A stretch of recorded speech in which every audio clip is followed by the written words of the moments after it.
কয়েকজন উপদেষ্টা আখের গুছিয়ে সেফ এক্সিটের কথা ভাবছেন, মন্তব্য নাহিদ ইসলামের। অন্তর্বর্তী সরকারের উপদেষ্টাদের নিয়ে বিস্ফোরক মন্তব্য করেছেন সাবেক উপদেষ্টা ও জাতীয় নাগরিক পার্টির আহ্বায়ক নাহিদ ইসলাম।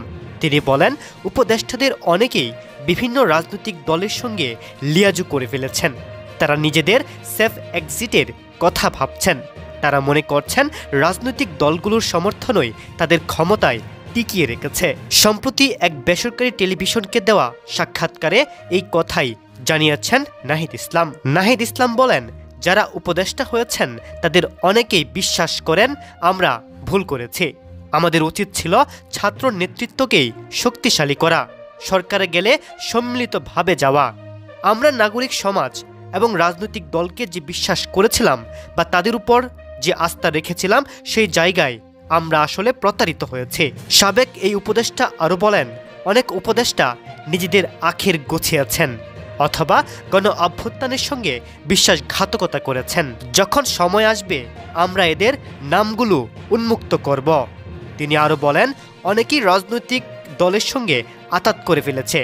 তারা নিজেদের সেফ এক্সিটের কথা ভাবছেন। অনেক উপদেষ্টারা মনে করছেন তাদের ক্ষমতায় টিকিয়ে রেখেছে রাজনৈতিক দলগুলোর সাপোর্ট। এই সাপোর্ট ছাড়া তারা সরকার পরিচালনা করতে পারবেন না। এটাও সত্য, রাজনৈতিক দলগুলো নানান বাধা দিয়েছে। ছাত্র নেতাদের উপদেষ্টার আসনে বসার সিদ্ধান্ত ভুল ছিল কিনা এমন প্রশ্নের জবাবে নাহিদ ইসলাম বলেছেন, সরকারে ছাত্রদের উপস্থিতি না থাকলে এই সরকার 3 মাসও টিকতে পারত না। তিনি আরও জানিয়েছেন, প্রথম 6 মাস সরকারকে উৎখাত করার, প্রতি বিপ্লব করার নানা ধরনের চেষ্টা চলমান ছিল। এমনকি এখনও মাঝে মাঝে সেই তৎপরতা দেখা যায়।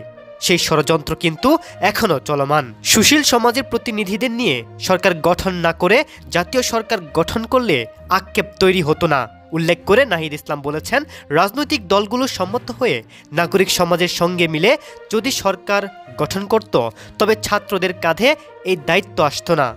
ঐতিহাসিক প্রয়োজনে, সময়ের প্রয়োজনে সেই দায়িত্ব এখন আমাদের কাঁধে এসে পড়েছে।